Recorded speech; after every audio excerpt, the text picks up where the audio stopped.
Bonjour à tous et bienvenue sur la chaîne Les Couteaux de Philippe. Alors aujourd'hui, pour changer un petit peu, je ne vous présente pas un couteau artisanal français, mais un couteau étranger. C'est un couteau de la marque MKUSTA, c'est le modèle Folder rouge et noir. C'est un couteau en bois. Je n'ai pas le type de bois que c'est. Je ne connais pas l'essence, ce n'est pas précisé. Donc c'est un couteau, on va dire en bois. On ne va pas lui donner de petits noms à ce matériau-là.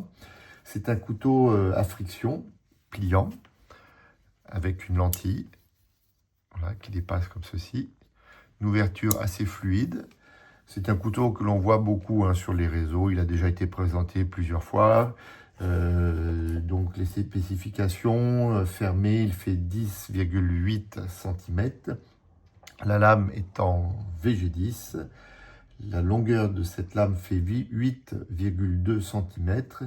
L'épaisseur fait 3 mm. Et c'est un poids contenu qui fait 74 grammes. Voilà, donc c'est un petit couteau qui est livré dans une boîte en bois, comme ça. Une boîte en carton, pardon. Vous ouvrez, vous avez une petite pochette en plastique, il est disposé dedans. Vous avez la petite plaquette qui vous explique voilà, l'origine du produit. Vous avez même un petit QR code si vous voulez aller sur leur site. Vous avez un étui typique japonais, voilà, qui s'ouvre. Bon, je ne l'ai pas déballé parce que moi, personnellement, je ne suis pas fan du tout. Mais bon, c'est typique. Il y en a qui aiment, il y en a qui n'aiment pas. C'est une question de goût. Moi, je reste très classique, étui en cuir. Voilà, avec les petites cordelettes que l'on entoure. Vous voyez, replié, il rentre parfaitement dedans. Et vous avez la petite lentille qui dépasse normalement sur le côté. Voilà. Donc, laissons l'étui de côté. Là, vous avez une petite cordelette qui dépasse, voilà, bon, pour ceux qui veulent, pour pouvoir le sortir d'un étui ou de son étui d'origine.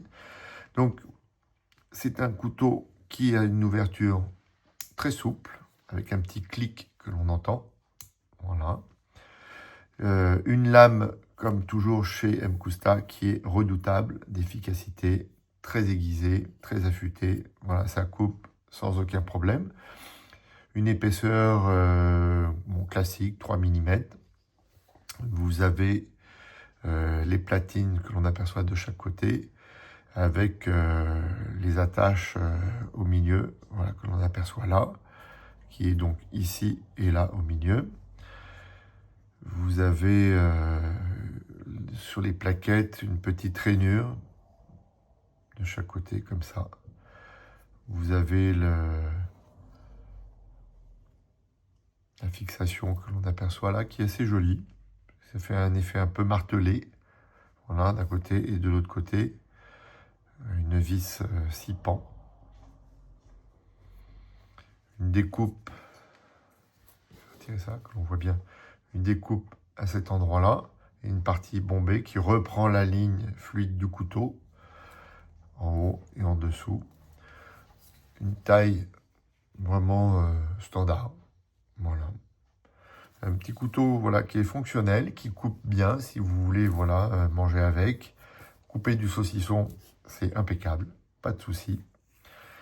Le petit passant à l'arrière. Quand on le replie, vous voyez, dans la main, il reste caché, discret. Voilà. Pas de blocage de lame, donc la friction, très fluide.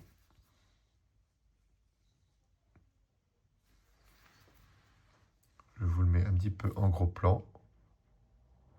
Donc on retrouve sur la lame l'inscription MKUSTA VG10 Seki au Japon. Donc c'est une entreprise donc japonaise qui est basée à Seki. C'est une ville qui est très réputée mondialement. C'est une ville voilà, qui reflète la tradition coutelière japonaise.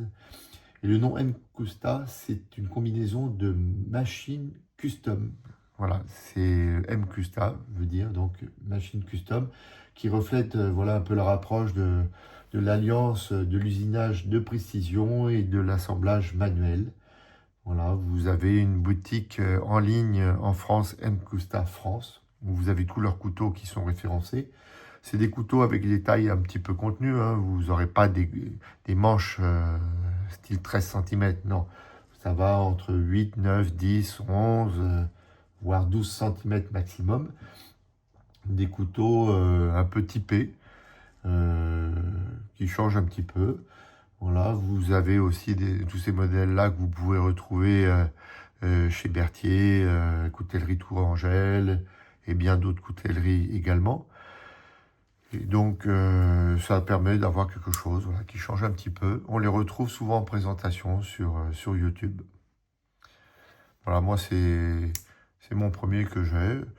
Je ne pense pas en acquérir d'autres. Moi, je reste quand même assez chauvin et moi, j'aime bien mes couteaux, les couteaux français. Voilà. Donc, je voulais vous présenter ce modèle-là qui permettait de changer un petit peu. Dites-moi ce que vous en pensez. Est-ce que vous en avez déjà en possession? Quels sont vos modèles et quels sont les avantages ou les inconvénients que vous trouvez sur ces modèles?